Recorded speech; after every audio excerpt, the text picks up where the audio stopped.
Thank you very much. I would like to use this opportunity and thank some very good friends of mine, pediatric orthopedic surgeons, joining me this year in different mountains, climbing different mountains. Here you can see Vladi, Dr. Goldman, and Dr. You will recognize him right here. And myself in the Mukida Peak, and then in the same journey, the same trek, after climbing two glaciers in the Margarita Peak, the highest peak in Uganda and Congo. And then a month ago, coming back from Nepal, a week before the earthquake, with Dr. Mercado. And right here, upon us is the Kianjin Ri, more than 7,000 meters high. And this will take us straight to the top because most of the patients come from right there. So I would like to present you my our first year experience with UNFO, a novel foot orthosis for Metatarsus Adductus. What do we know about Metatarsus Adductus? We know that this is the most common deformity in newborns. I think it's more than 2 per 1,000 births. We divide it into severe, moderate, and mild. We talk about the severe cases, which in my eyes the most important thing is that they are not correctable past neutral. The heel bisector is at the fourth toe or beyond, and there's a dead medial skin crease. The moderate group is correctable to neutral, at least to neutral. The heel bisector is leading to the fourth toe, and there's mild or no skin crease. Is it really a problem? Well, some say it will resolve, and if it doesn't resolve, it's not really a problem. Most cases will resolve spontaneously, about more than 10% will persist and require treatment. Most of the cases will persist. You will do serial casting. Best results are up to the age of 8 months, and occasionally you will use an orthosis afterwards, like reverse glass shoes or straight glass shoes. The problem with casting is that it's time-consuming, it's messy, it interferes with bathing and hygiene. Sometimes the cast slicks and they cause pressure sores. So, is it really a problem if it's unresolved? Some say ignore it because there's no functional problem. You can see this child is a little bit more than 3 years old. He walks pretty good, he's running, there's no pain, and there's no problem. However, in this case, the child is more than 4 years old. Would you consider surgery because of aesthetics, because of social problem, because of stumbling, and because of this sign of rubbing against the shoe? So, my attitude, or our attitude to Metatarsus Adductus is it should not be ignored and it should be treated. And if it's not corrected spontaneously up to the age of 6 months, then treatment should be undertaken. There are two treatment options. One is serial casting followed by reverse glass shoes. And the second one, which I started to use in the last year, is the universal foot orthosis, UNFO. What is UNFO?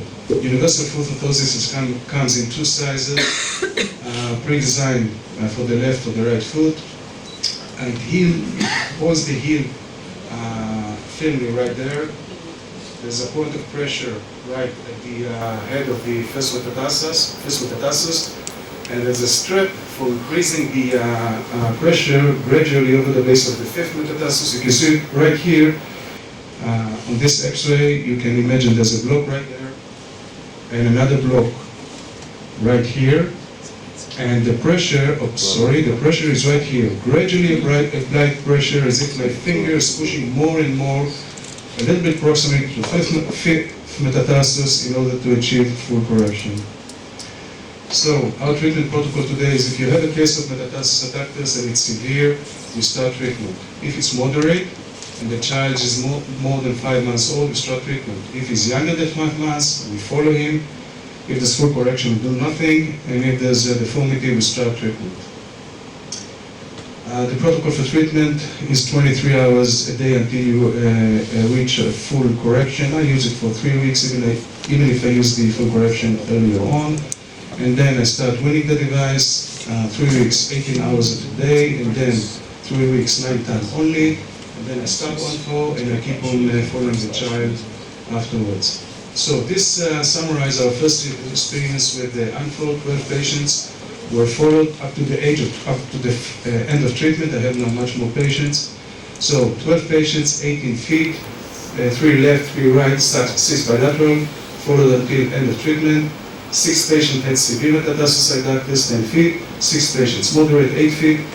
Age at the beginning of treatment was at the average of 5 months. Time to full correction was the following visit, which is very, very interesting. Some I saw 4 days later or a week later, and they were all corrected. One case I saw 3 weeks later, and he was corrected.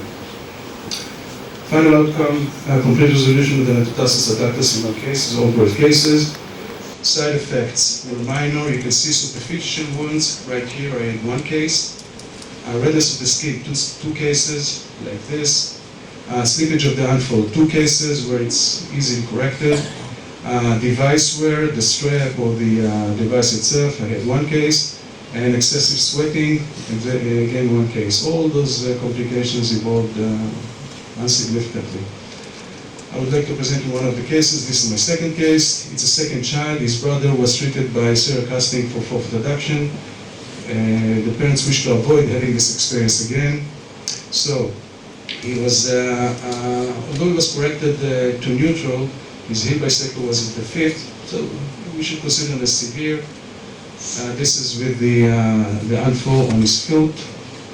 This is 2 weeks after the UNFO, complete resolution of the deformity. This is 10 months old, 1 month after UNFO. And this is, I think, 2 or 3 months ago when he was walking already, and there's complete resolution of the deformity. Questions to be asked. What's the optimal age of treatment in cases of Metatarsus adductus? What's the length of treatment after full correction was achieved? Is there recurrence? I hope I will be able to give you the answers next year. Thank you very much for your attention.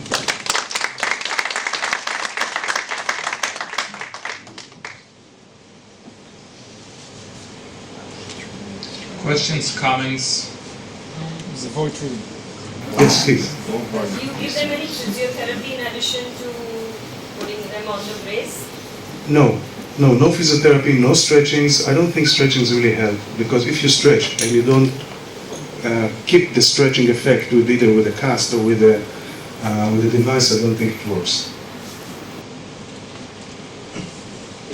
How do you define a moderate, severe, and mild?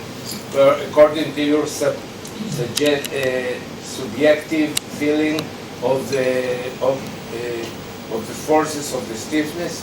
And the second question is, what's the difference between the very severe one and the mild one in the length of correction? Okay, I will define them according to Black. But I think, again, the most important thing is how flexible it is. If I can get it to neutral, I will call it moderate. If I'm not able to get it beyond neutral, it will be severe. Now, according to Black, you say if the heel bisector is less than the 4th toe, it's moderate. I don't think it's so important. I haven't seen difference between the severe and the moderate as far as the length of treatment.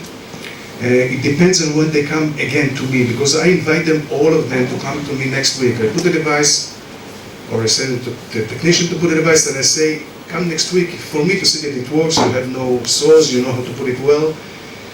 All the cases that I've seen in 1 week, severe or moderate, were all corrected. In 1 week. Yeah, please. Any experience in children with older age group, walking age? My problem is that the device has only 2 sizes. According to the company, the smaller one is for 3 months and the larger one is for 6 months. I think the most important thing is not the age, it's the size of the foot. So, no, the foot, the size of the foot. And I have the oldest patient now, the oldest child was 8 months when I started treatment. I have now a child 1 month and 1 year and 3 months old with a small foot. And I measured if it will, if the big size will be okay, and it looks okay. He didn't come to use the device yet. I've seen him 2 weeks ago. I hope he will. I think it might work. I don't know. More questions? There are small feet that we all are afraid of. Even if when you do cast, it's very difficult to localize the pressure to get the 3 points. Do you feel that it's also appropriate for those cases? Chubby foot, very small. Yes. When I started to use the device, I couldn't understand how could a device be better than my fingers. How could, a device be exactly against it, a little bit proximal to the fifth metatarsus, and put the pressure in the right point. It works, and it works also in those chubby feet. Now remember that I start casting, how do I see these patients? They come to me for ultrasound. I do the ultrasound, I see the metatarsus adductus, and then I come, come again in 1 month or 6 weeks in order to persuade myself and the parents that it's really a problem. And then I start the device around the age of 3 months in the severe cases, or 4 months. The younger here was 3 months old, and he wasn't chubby. The chubby cases, I started around the 5 months old. The device slipped off. In 2 cases, I tell them put another sock over it, or put a plaster, not a cast, put a plaster around it at the front, and it will not slip, and it works. Another thing, in the device for the very chubby feet, you have at the posterior side of the device an option to cut it a little bit and spread it so it will be wider for wide heels. Thank you very much, Avi. We shall move back to